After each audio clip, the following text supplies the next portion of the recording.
Aujourd'hui, dans une histoire, dans la grande histoire, je vous propose la formidable saga de Renault et la compétition automobile. Ce qu'il faut que vous compreniez bien, c'est que, à la base, Renault, si vous remontez en 1898, ce n'était pas un constructeur automobile, c'était une maison de draperie et une manufacture de boutons. En fait, il y avait eu un entrepreneur, Alfred Renault, qui gérait sa fabrique de draperie, et il y avait trois frères. Fernand, l'aîné, qui aidait son père à gérer l'entreprise, Marcel, qui lui aussi aidait à la gestion de l'entreprise, et il y avait Louis qui était le petit dernier et qui lui ne s'intéressait qu'aux machines et était un inventeur de génie. Et Louis Renault ne s'intéressait qu'à la mécanique des machines. Il adorait les machines à vapeur et il a commencé à s'intéresser aux premières automobiles.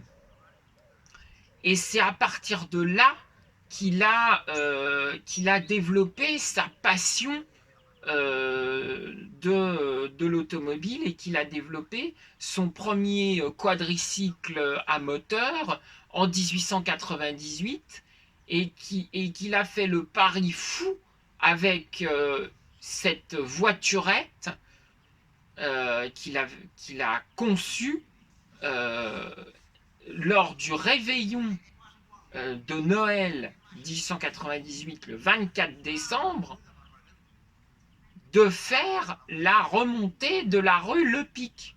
Et la rue Le Pic à Montmartre, c'est une pente très importante et aucune voiturette jusqu'alors n'avait réussi cette remontée de la rue Le Pic. Et c'est véritablement exceptionnel cet exploit. Et à partir de là, ça va permettre à, à Louis Renault d'obtenir des commandes d'une dizaine de voiturettes Renault. Et c'est comme ça que ses deux autres frères, Fernand et Marcel, vont le suivre pour fonder la société Renault Frères en février 1899. Et c'est à partir de là que la, les Renault va véritablement être lancé dans le grand bain des constructeurs automobiles. Mais le problème à cette époque-là, c'est que vous aviez un nombre conséquent de constructeurs automobiles. Il y avait 200 constructeurs automobiles en 1900 environ. Et le seul moyen de les départager, c'était justement de euh, participer et même de gagner des courses automobiles, les courses qu'on appelait les courses de ville à ville. Mais il faut imaginer qu'on était sur des routes de diligence, que c'était hyper dangereux, que tous les coups étaient permis. Et par exemple, pour vous donner une idée, la première course de ville à ville qui a été remportée haut la main, mais attention dans sa catégorie, parce que là, en vérité, c'est une voiture légère qui a remporté la catégorie. À cette époque-là, dans les voitures, vous aviez les voiturettes, les voitures légères et les grosses voitures.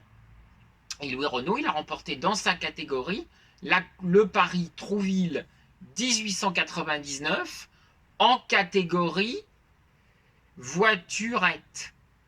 Et il était devant un cheval. Ça vous donne une idée. Donc, il y a vraiment... et ça, c'est ce qui a permis à la société Renault Frères de perdurer. Et ses succès en compétition, après il y a eu le Paris Ostende qui a été remporté, ensuite il y a eu le Paris-Berlin 1901, il y a eu de plus en plus de courses automobiles qui ont été remportées, jusque... alors, il y a eu évidemment, hélas, la mort de Marcel Renault à Couévérac, non loin de Poitiers, lors du mortifère Paris-Madrid 1903, qui s'est arrêté à Bordeaux et qui a mis fin aux courses de ville à ville. Mais les courses de ville à ville ont permis à Renault de se hisser progressivement à la tête des constructeurs automobiles français, et par la suite d'ailleurs, le prestige sera encore plus important avec les débuts des Grands Prix. Et ça sera au prochain épisode.